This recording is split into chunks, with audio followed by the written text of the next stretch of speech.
Hello friends, welcome to my channel তৃপ্তির রসোই ঘর। আজকে তোমাদের সাথে শেয়ার করব কোনো প্রকার কালার এবং মেডিসিন ছাড়া ঘরে থাকা সাধারণ কিছু উপকরণ দিয়ে কিভাবে খুব সহজে টমেটো সসটা তৈরি করা যায়। টমেটো সস এখন আমাদের নিত্যদিনের সঙ্গী, বিশেষ করে বাচ্চাদের অনেক প্রিয়। তাই এখন যেহেতু টমেটো সিজন চলছে, বেশি করে টমেটো কিনে আমার এই রেসিপিতে সস তৈরি করে সংরক্ষণ করে রেখে দিতে পারো। তবে অবশ্যই সবগুলো টিপস ফলো করে সসটা তৈরি করতে হবে। এতে করে 6 মাসের থেকেও বেশি সসটা এভাবে রেখেই খাওয়া যাবে। এই সসটা তৈরি করার জন্য এখানে আমি 2 কেজি টমেটো ভালোভাবে ধুয়ে পরিষ্কার করে নিয়েছি। সবগুলো টমেটোর এভাবে বোটাগুলো ছাড়িয়ে ফেলে দিব। এখানে তোমরা যতটুকু সম্ভব লাল লাল টমেটো নিতে চেষ্টা করবে, তাহলে কোনো প্রকার কালার ব্যবহার করা ছাড়াই টমেটো সসের রংটা অনেক সুন্দর আসবে। এখন এই টমেটোগুলোকে আমি 4 টুকরা করে কেটে নিব। টমেটোর বিচিগুলো থাকলে কোনো সমস্যা হবে না। এখন এগুলোকে রেখে দিয়ে চুলায় একটি কড়াই বসিয়ে দিব, আর কড়াইয়ে দিয়ে দিব কেটে রাখা টমেটোগুলো।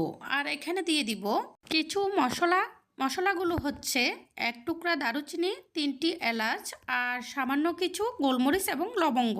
আর দিয়ে দিব বড় সাইজের একটি পেঁয়াজ এভাবে টুকরা করে রেখেছি, 5টি রসুনের কোষ, আর ছোট করে কেটে রাখা কিছু আদার টুকরা। আর দিয়ে দিয়েছি 7টি শুকনা মরিচ। এখন এখানে অল্প করে জল দিয়ে দিব। এখন এগুলোকে হালকাভাবে একটু নেড়ে সমান করে দিয়ে ঢাকনা দিয়ে দিব। ঢাকনা দিয়ে প্রথমে চুলার আগুনটি হাই ফ্লেমে দিয়ে এগুলো ফুটে উঠলে চুলার আগুনটি ডিম করে এভাবে বসিয়ে রাখবো এগুলোকে সিদ্ধ করার জন্য। মাঝখানে ঢাকনাটি তুলে টমেটোগুলোকে নেড়ে চেড়ে একটু ওলটপালট করে দিব। এই পর্যায়ে থাকছে একটি রিকোয়েস্ট, তোমরা যারা আমার চ্যানেলে নতুন, ঘরোয়া সকল ধরনের রান্নার সহজ এবং সুস্বাদু রেসিপিটি পেতে আমার চ্যানেলটি সাবস্ক্রাইব করে রেখো। আর যারা আগেই সাবস্ক্রাইব করে রেখেছো তাদের জন্য অনেক ভালোবাসা। এখানে টমেটোগুলোকে নেড়ে দিয়ে আবার ঢাকনা দিয়ে দিয়েছি ভালোভাবে সেদ্ধ হওয়ার জন্য। প্রায় 20 মিনিট মতো এভাবে বসিয়ে রাখার পর দেখো টমেটোগুলো সেদ্ধ হয়ে একদম মোমের মতো গলে গেছে। এই পর্যায়ে চুলার আগুনটি নিভিয়ে দিয়ে এগুলোকে এভাবেই রেখে দিব ঠান্ডা হওয়ার জন্য। টমেটোগুলো ভালোভাবে ঠান্ডা হয়ে গেলে এগুলোকে আমি মিক্সারে মিক্স করে নেব। তোমাদের যদি মিক্সার না থাকে তাহলে একটি ডাল ঘুটনি দিয়ে এগুলোকে ভালোভাবে ঘুটে নিতে পারো, অথবা পাটায় অল্প অল্প করে দিয়ে বেটে নিতে পারো। টমেটোগুলো একদম ঠান্ডা হয়ে গেছে। এখন এগুলোকে আমি মিক্সারে অর্ধেক করে দিয়ে সবগুলোকে মিক্স করে নেব।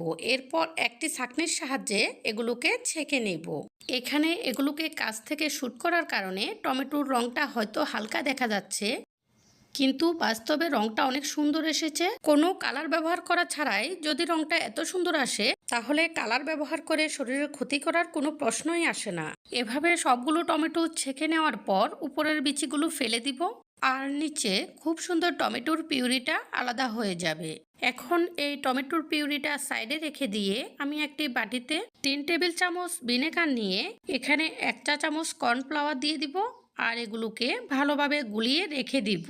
এগুলোকে কিছুক্ষণ পর সসে ব্যবহার করব। এখন এগুলোকে রেখে দিয়ে চুলায় কড়াই বসিয়ে দিব, আর কড়াইয়ে দিয়ে দিব টমেটোর পিউরিগুলো। এরপর এখানে দিয়ে দিব 1.5 চা চামচ মতো লবণ, তোমরা তোমাদের স্বাদ অনুযায়ী দিবে। আর দিয়ে দিব 1 কাপ চিনি এবং গুলিয়ে রাখা ভিনেগারগুলো। এখন চুলার আগুনটি মিডিয়াম ফ্লেমে রেখে এগুলোকে নাড়তে থাকবো, না হলে টমেটোর এই পিউরিটা নিচে লেগে গিয়ে পুড়ে যাবে, আর টমেটো সসের স্বাদটাই সম্পূর্ণ নষ্ট হয়ে যাবে। দেখো এখানে চিনি দেওয়ার কারণে চিনিটা গলে সসের রংটা আরো গাঢ় হয়ে যাচ্ছে। এভাবেই ভালোভাবে ফুটে ওঠার জন্য অপেক্ষা করব। তবে অবশ্যই অনবরত নাড়তে থাকতে হবে। ভালোভাবে ফুটে উঠলে চুলার আগুনটি মিডিয়াম ফ্লেম থেকে কিছুটা কমিয়ে দিব, আর এগুলোকে নেড়ে নেড়ে জাল করতে থাকবো। জাল করতে করতে দেখো উপরে যে পেনাটা এসেছে সেটি চলে যাবে।